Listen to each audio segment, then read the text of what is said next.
Hello, I'm Chief Ifabowale Somadhi, a priest in the Yoruba religion.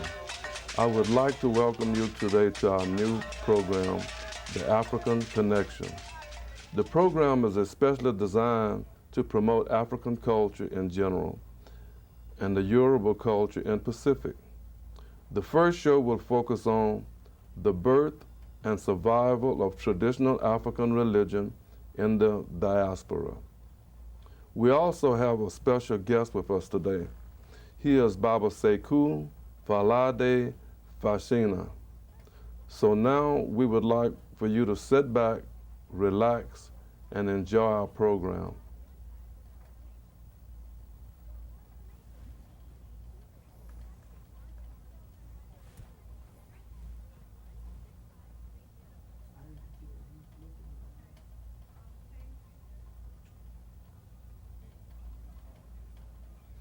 This is Badagry slave quarters located in the southern part of Nigeria, where millions of Igbo, Hausa, and Yoruba tribal members were shipped off to North and South America, places like Brazil, Cuba, Haiti, Suriname, Jamaica, Trinidad, and the surrounding islands.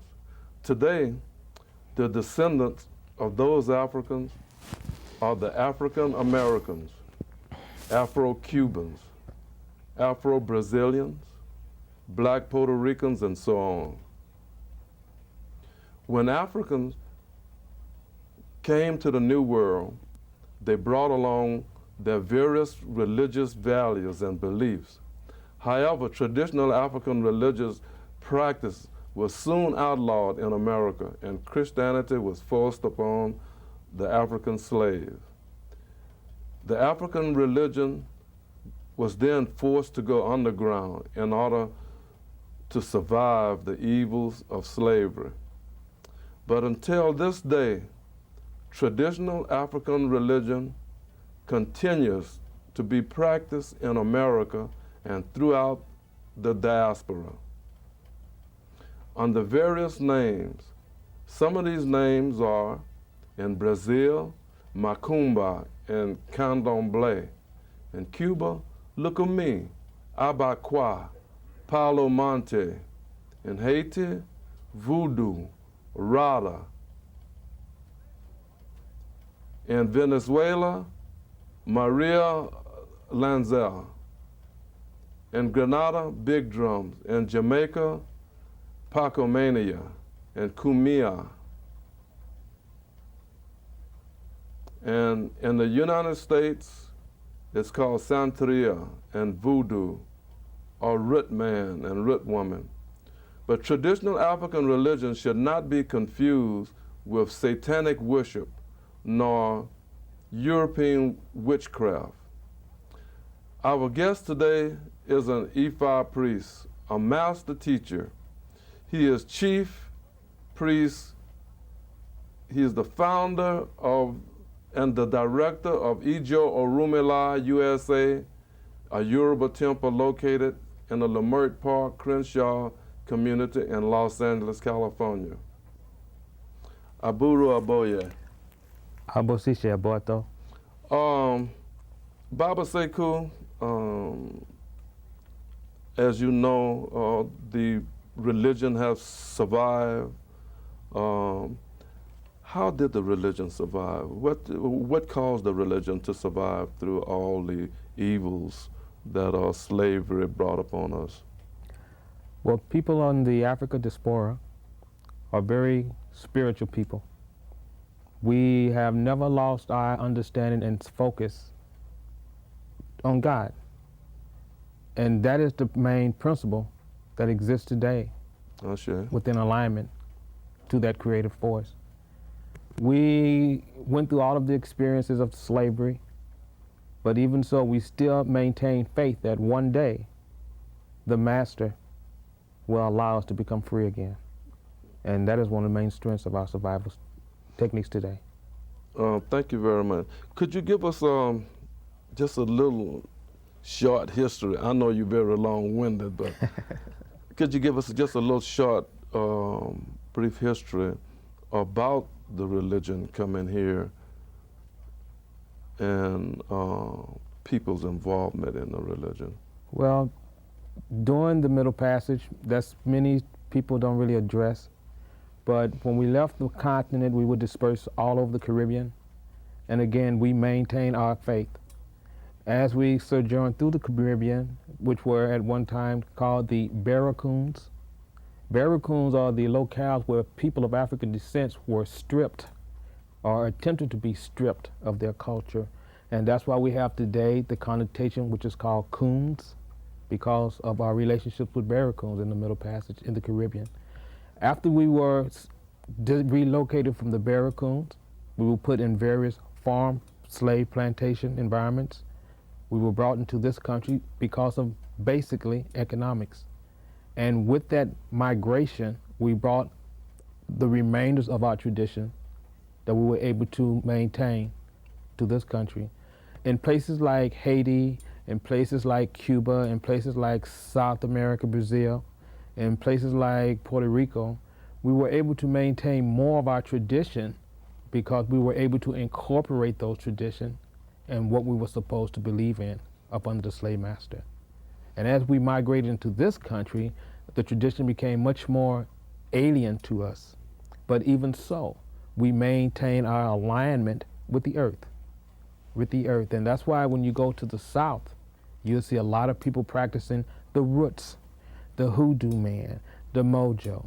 All of these are alignment still with the traditional way of those ancestors from Yoruba land. Now, let me ask you, I know that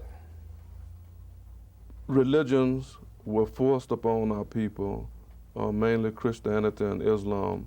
How were they able to worship the traditional way and also worship Jesus? We have what is recognized or called as synchronization, okay? What we would do, the master would say, we should worship this deity, or we should worship this way.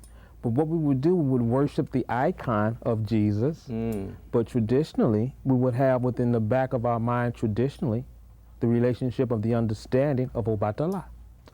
We would worship the icon of Saint Francis, but traditionally, we would have the icon within the back of our head of Orunmila. So what we did, we syncretized what they gave us and transformed it into an understanding so that we can still maintain our faith and still be able to survive the slave system. And that synchronization is very prominent in the Latin communities, in the Caribbean communities, you know, and this is how we're able to maintain. And because of that synchronization, we were able to continue to believe in traditional way. And it's manifested in many, many forms and in many, many varieties of ways. You mean there was no conflict?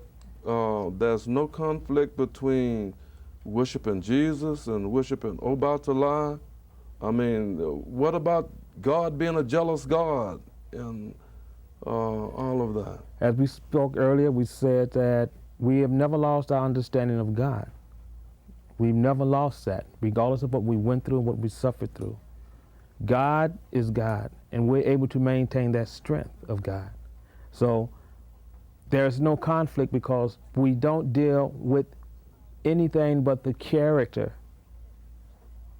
the quality, the attributes of God, the quality attributes of those particular angels or representatives of God.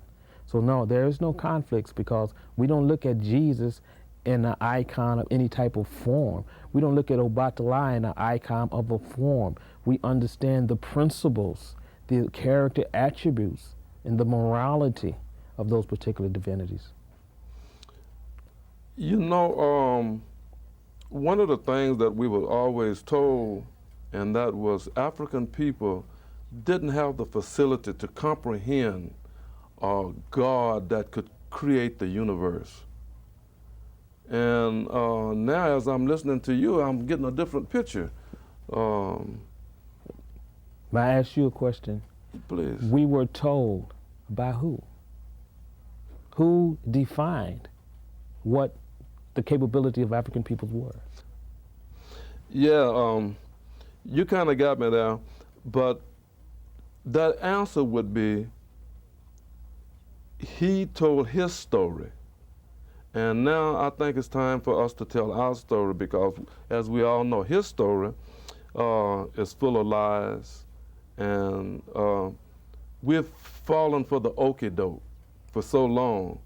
And I'd like to know just when is this going to stop? How long will African people, black people in this America and this diaspora continue to go for the okie doke? Exactly.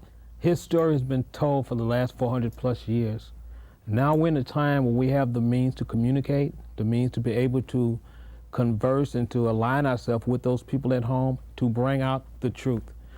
They try to cover the truth, but the truth is powerful and the truth will always reveal itself. So it is time to tell our story, our history, not his story about our history. Very good. And we'll take a short break right now and we'll be right back. That's right.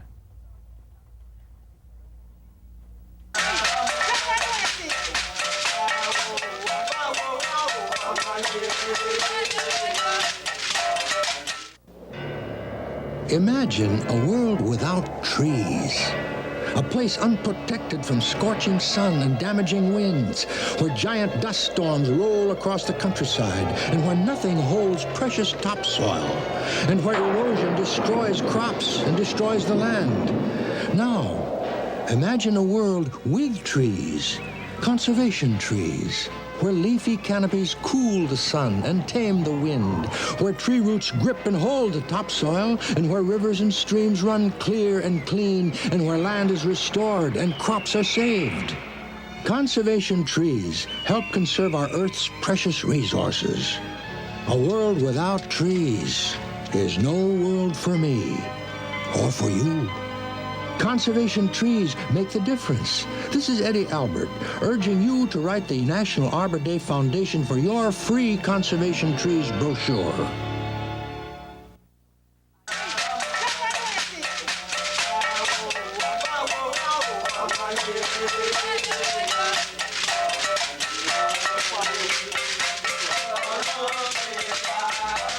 Yes, we are back with our guest, Baba Sekou, Fashina Falade. Baba Sekou, tell me about our story. Our story. Our story is a story of regalness. Our story is a story of strength. Our story is a story of love. Our story is a story of despair. Our story is not only, as history portrays, a story and a legacy of suffering, because prior to the suffering, we were, and we still are today, descendants of kings and queens. So our story is a story of strength, not a story of constant agony and pain. And we are still writing our story today. We are making ends to go back to sit with those elders to again reconfirm our story by listening to our story at home. That hasn't changed. That has always been and will always be. And not to allow ourselves to get involved in his story. Our story is a story of continuation. And again, as I said, we're still writing our story. In our story, or should I say in his story, about our story, it appears to me that we have gotten a bad name, that Hollywood have portrayed us traditionalists as people who stick pins in dolls, using all types of witchcraft and this witchery. What about that? Are those stories true, or how can we? According to history, they are true. But according to our story, no. We aren't savages. We aren't cannibals. We don't desecrate God's will. We understand our relationship with the Creator in our particular belief system we call Olodumare. We understand our relationship with Onile. We understand our relationship with Egun, the ancestors. We understand our relationship with the Orishas, or all the elemental forces in the universe. So we understand our relationship within the cosmic scope of things, not within the worldly scope of things. So according to Hollywood and his story, and even beyond that, it's the psychological warfare of his story. Mm-hmm. You know, when people are weak, they give the illusion of strength. And one way of giving the illusion of strength is to show and to instill a sense of valuelessness or weakness in their opponent. Mm-hmm. So according to his story, we are supposed to accept what they defined us as. But within our own understanding, we have the ability within our faith to still be able to overcome and realize the regalness that exists within us and our alignment again with all of the forces within the universe. And that is our story.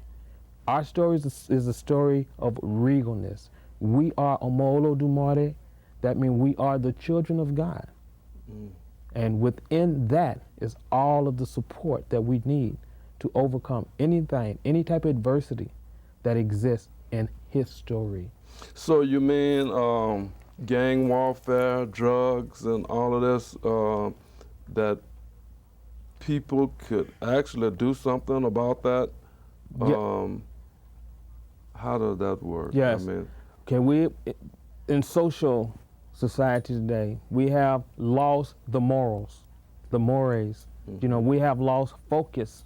You know, in the name of religion, many atrocities have been committed. Mm-hmm. In the name of religion, in history. In the name of religion, atrocities have been committed. And in the name of religion, morality has been thrown out of the churches, out of the souls of men and women.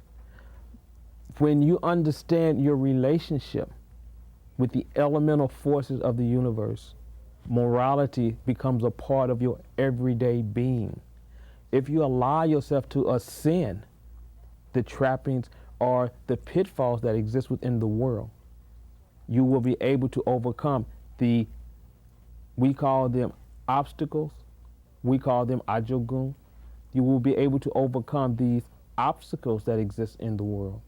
Drugs, immorality, no birth, the dissension between mothers and fathers, the dissension between mothers, fathers, and children, the dissension between state and church, the greed between state and church.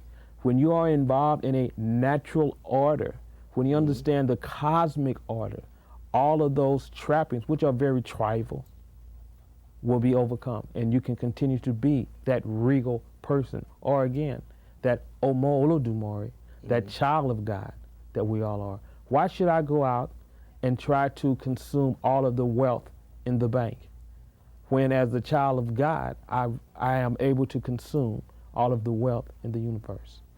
That's it. Now, this Ajogun, you speaking some foreign language here. Yes. Ajogun, what are the Ajogun? Ajogun are, for definition, obstacles. Mm-hmm. Obstacles, be it greed, be it envy, be it selfishness, sickness, disease, anything that can stop one from ascending to that natural order of things and that natural alignment. So in other words, they're sort of like warriors against man, warriors against us, to stop us from... They attempt to, but we look at Ajogun as, for an example, if you look at a diamond, yes, right? Diamond is the hardest mineral that we have in this world, but the diamond comes from coal, right? And it is the pressure that is on coal that metamorphosizes the coal to become diamond. Now, some would feel that ajogun, pressure, can destroy, but pressure can also create and give tools of understanding so that you don't have to suffer, okay? People of the Diaspora who are here today are up under a lot of so-called pressures, okay? Ajogun, you know, but because of our ability to continue to survive, it has also given us the strength to radiate and become the guiding lights or the diamonds of the universe, to be able to show humanity that no matter how adverse the condition, it can be overcome through faith. Now, Baba Sekou, you keep alluding to us African people having the light and being able to lead people and being able to come out of slavery, mental slavery, physical slavery on our own. If we have all of this, why haven't we been using it? Why are things as they are in the black community? Because the black community, the white community, Hispanic community, the world community is all a victim of history. We have to be able to absorb our understanding and our relationship within the world order, not just to be absorbed in history. That is the dissension, that is the confusion. You know, if you go into any other ethnic, if we want to get off into ethnic culture in this world, they have all been able to maintain identity through culture. With the exception of the 400 plus years of enslavement and indoctrination of this country, African people don't want to know about Africa. African people want to know about Fabergé in Paris. African people don't want to understand their relationship with all things. African people want to understand their relationship because of the indoctrination with George Washington and the dollars. So we have to, again, and we have another concept which we call Ori. We have to reorientate our minds back into who we are. That self-motivation, that self-determination, that self-initiative, that pride of self, not to always focus in on the suffering, because prior to the suffering there was the regalness.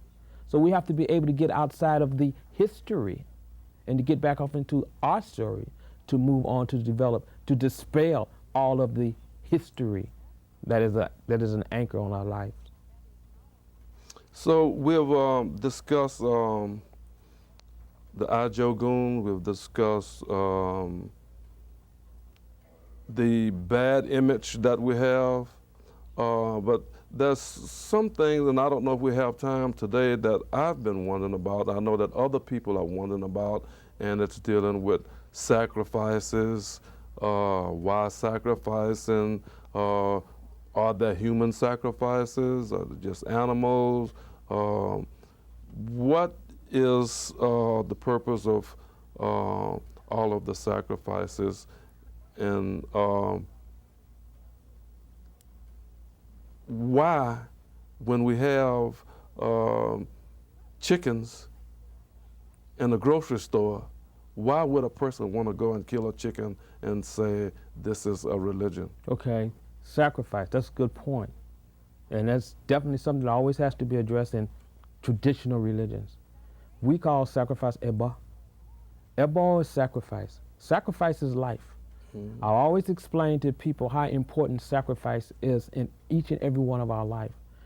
As I said earlier, we are in alignment with nature. We don't destroy.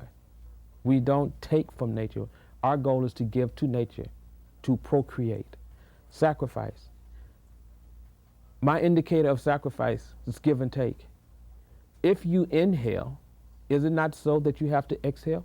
Right. If you breathe life, inhale, don't you have to give life back to continue life? You're right. No one thinks about that sacrifice. That is the most basic sacrifice that no one ever takes notice of. But sacrifice is life. You have to have life to give life, to continue life.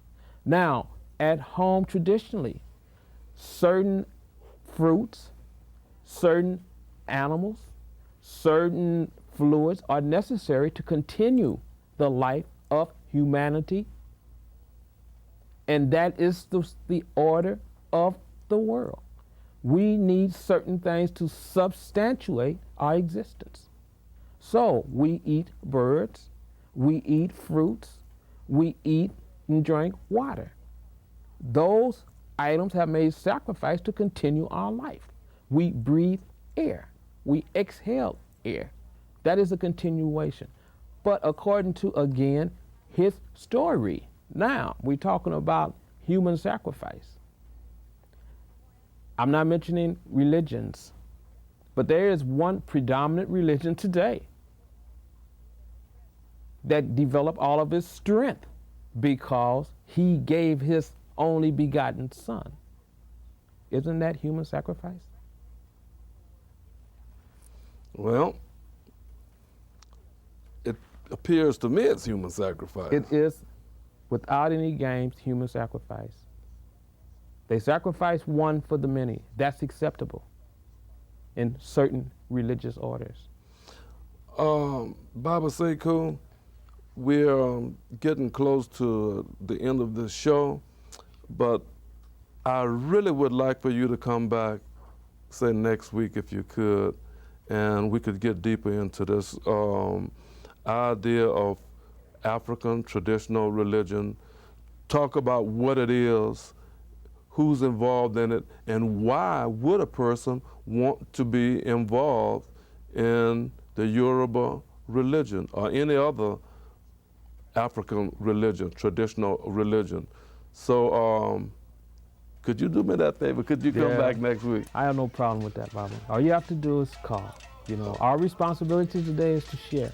You know, to get out of history, get off into our story. Own story. Yes. So I would gladly come back. Thank you very much for your time and wisdom. I do that. And thank our audience for watching this program. And please tune in next time to the African Connection.